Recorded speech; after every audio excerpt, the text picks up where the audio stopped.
Welcome back to Definitely Not Definitive. I'm Ken. And I'm Bethany. And we're just a fantabulous couple in love that loves reacting to some Fallout. Yes, we do. And so this is the end of our Fallout Storyteller journey. It's crazy. Yeah, season 4, episode 17, One Fatal Slip. So I had a lot of fun checking this out and getting to know more about the Fallout lore and the universe and the storyteller and seeing the evolution of the show as it goes from just all about the lore to then taking its own shape and having its own story within it. Very cool, great recommendation. Yes. And since we reacted to it so much, Fallout even got its own drink. Yes, it did. Ken's going to demonstrate because Bucky's on my hand. But this is a stim pack spritzer. Mm-hmm. And it gets that name because you put a stim pack in the drink, which I'm doing off camera. So you put the stim pack in, you give it a little stir, and then... You cheers. Cheers. Cheers. Cheers, bud.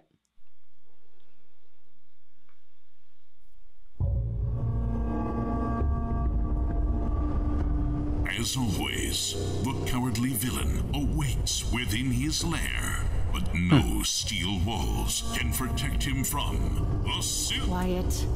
Aha! We'll take the fiend by surprise with a swift, stealthy strike from the shadows. Not if you keep screaming. Do you understand what's happening here? Old chum? I am confused, Shroud. How did we come to be so far from the streets of Boston, where we are needed most? I always meant to bring Sean here, someday, when he's older. And this place isn't... it isn't suitable for children yet. We fight to make a better world for others to inherit. Heroism must be its own reward, friend. Yeah. Mommy's a hero. Let's go kill one last bad guy, and then go home.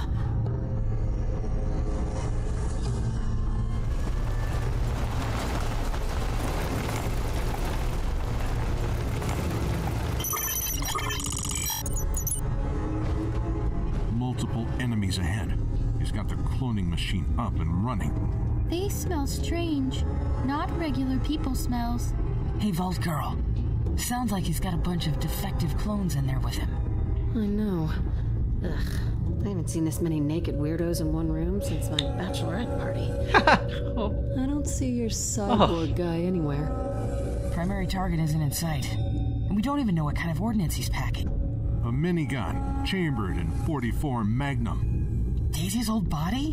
When I first arrived in Nuka World, the cyborg ambushed us. He was disguised as a hubologist, but I recognized his face and the gun he used. Only got away because he drew the attention of a bigger fish. That was after I took Daisy's brain out of the gun. Apparently guns don't need brains to work. I am still a bad dog? No, it's not your fault, sweetie. Right? Edna? I wanted to see how the DOG behaved in her new body before I told you all this. We can trust her. Your turn. What happened in the glowing sea? Now is not the time for more stories. We need to revise our tactics. Intel. How you escaped is important. How'd you trick him? I didn't do anything. When we went into the glowing sea, he didn't even bother with a radiation suit. He thought his cybernetics would protect his organic brain from the radiation. His clones got sick. Then he started acting confused. He didn't know I had my Ranger armor rad shielded, so I pretended I was just sick as they were. When the clone guarding me stumbled, I tried to grab Daisy, but her brain jar broke off from the rest of the gun. I held on tight and I just ran into the dust and kept running.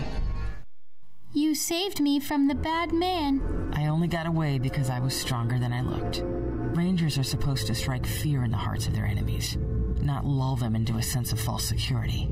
Do you know the first thing I ever heard you say? I don't know. Probably shut up.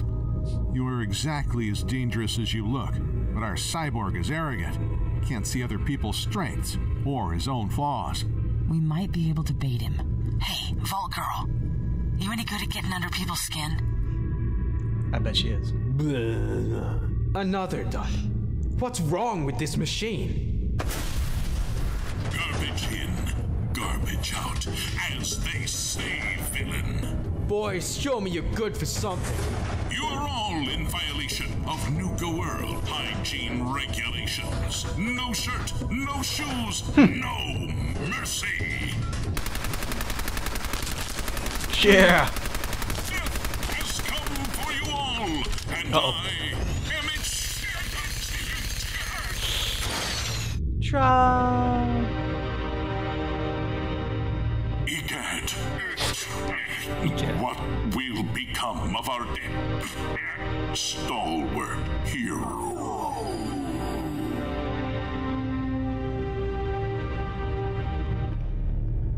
Oh, a screaming robot with a machine gun. That's a clever distraction. Oh, the little overboss who got the doors open for me. I was expecting that ranger and her boyfriend. Shouldn't you be out there running your raider gangs? I decided to kill them all instead. Turns out, I don't like raiders and slaves, and megalomaniacs who build armies of horribly deformed monsters. Ugh. Deformed, except for you, honey. Despite their flaws, my clones have you outnumbered 100 to 1. And all you have is a freeze ray and a dog. That's all she needs. Put down your gun and I'll ask them to kill you quickly. Seems like your cloning machine isn't all it's cracked up to be. Unless it isn't a problem with the machine. Could it be a problem with the DNA? I'm perfect. My DNA is pure strain human from the vault. Been exposed to any radiation recently? Clones, synths, cyborgs. When will you people learn that the only way to make life is the old-fashioned way? All of them. Failures. Freaks. None of you are worthy of me. Wait for it. Monster. Now.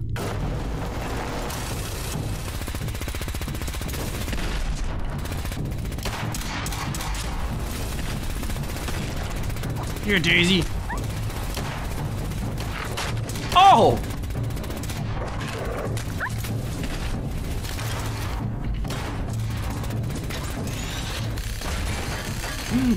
Edna.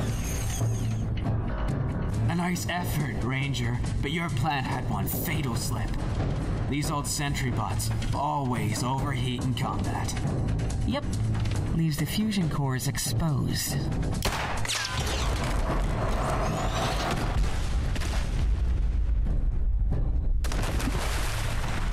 Did we just kill Edna? Yeah, sacrifice. Looks like you could still recover the brain. The NCR wants to try again. Guess not. Oh, he might have gone on living. Next time I take a vacation, I'm going somewhere exciting.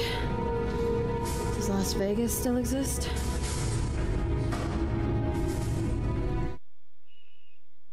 Funny story. Although her mission was accomplished, Tanner was in no hurry to report to her superiors. She traveled with a storyteller for some time. Eventually, she did turn west and walked towards the setting sun on the long road back to the new California Republic. Daisy was happy to have legs and a tail again. She bit many bad people and chased away strangers who came too close to her mommy. She remains a good dog and is allowed on the couch. Oh, to think of Foxy. Yeah.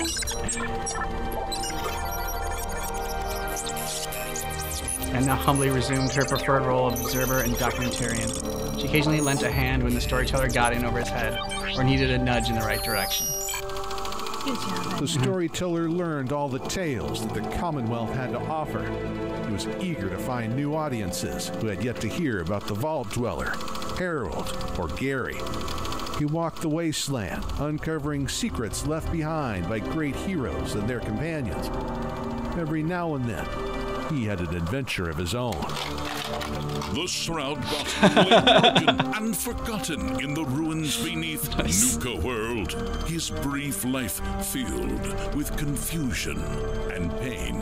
His heroic sacrifice was its own reward. Yeah. Death came for him, and loneliness was his shroud. Dogmeat continues the sole survivor's most loyal companion.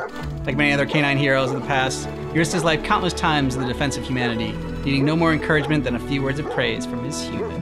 Aww. Yeah.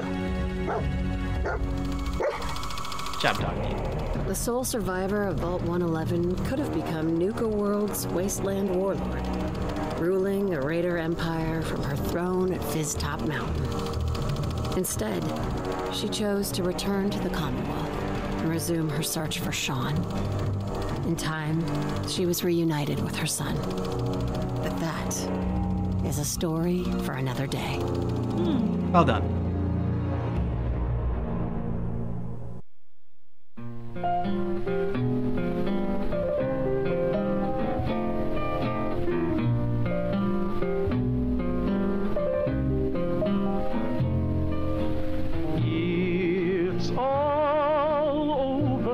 Ladies and gentlemen, boys and girls, nerds of all ages, shapes, and sizes, that is a wrap on Season 4 of the Fallout Storyteller. We hope you've enjoyed your stay with us in this very nerdiest of corners of the internet. Special thanks to Courtney Taylor and Wes Johnson for lending their voices for this charity project. Anytime we get to collaborate with these folks is an absolute honor, so I just wanted to make sure that you guys were showing them some love in the comments and on Twitter if you haven't already.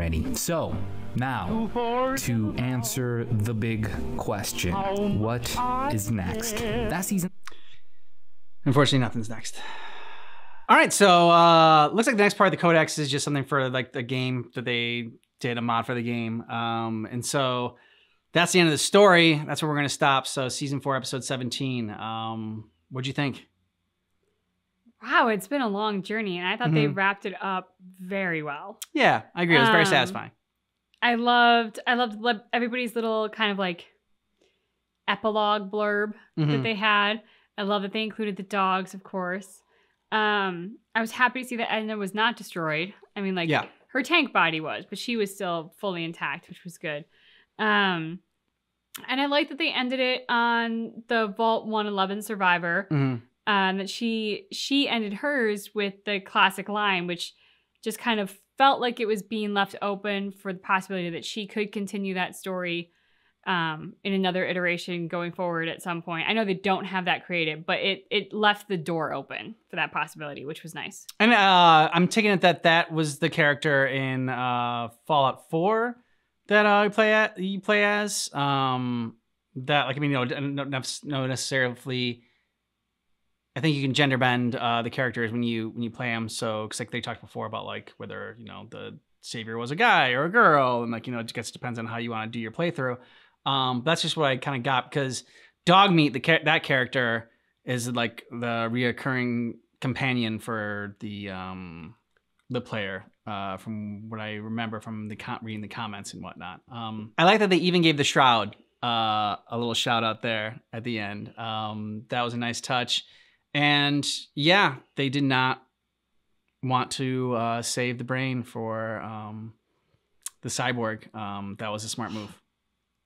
Yeah, that's the mistake that everybody makes in a classic horror movie is like, oh, well, we don't need to kill them. They're already dead. Or, we'll preserve this for posterity or something. No. Helen handled it exactly the way you should, which is clean sweep, dead, double dead, triple dead just to be safe, and that's it. And so I fully approve of what she did. I'm glad they finally told us how she like escaped and everything. Like, I'm like, are they really gonna wrap this whole thing up and not tell us like how she escaped? Or I still feel like the whole Daisy thing, like they sort of redeemed Daisy because it was a beloved character, and like people maybe got mad at that, that she was evil at the end there. Saying like she like, because the way it.